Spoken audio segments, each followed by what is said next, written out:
Hello বন্ধুরা, lovers point gift shop নিয়ে এসছে আপনাদের জন্য কাস্টমাইজ কফি মগ, যা আপনারা আপনাদের প্রিয়জনের ফটো দিয়ে এই রকম কফি মগ বানাতে পারেন, যেগুলি কালারগুলি লাইফ টাইম গ্যারান্টির সঙ্গে থাকছে। এবং আপনারা যদি চান দোকানে এসে ভিজিট করে প্রিন্ট করতে, তাহলে করতে পারেন।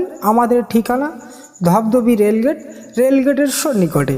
আর যদি মনে করেন না আসার ব্যবস্থা নেই, তাহলে আপনি আপনার বাড়িতে বসে এই রকম কফি মগ বানাতে পারেন। বানানোর জন্য স্ক্রিনে দেওয়ার নাম্বারে আমাদের সাথে কন্ট্যাক্ট করতে পারেন। আমরা প্যান ইন্ডিয়া জুড়ে আপনারা হোম ডেলিভারি করে থাকি। আপনারা চাইলে আপনার বাড়ি বসেও আপনি কালেক্ট করতে পারেন। আপনারা শুধু হোয়াটসঅ্যাপে ফটো সেন্ড করে দেবেন, আপনার ডিজাইন করে আপনাকে স্যাম্পল দেখানো হবে। আপনি ওকে করলে প্রিন্ট করার আগে দেখানো হবে, তারপরে প্রিন্ট করা হবে এবং সেম ডে ডিসপ্যাচ করে দেওয়া হবে। থ্যাংক ইউ দোস্ত।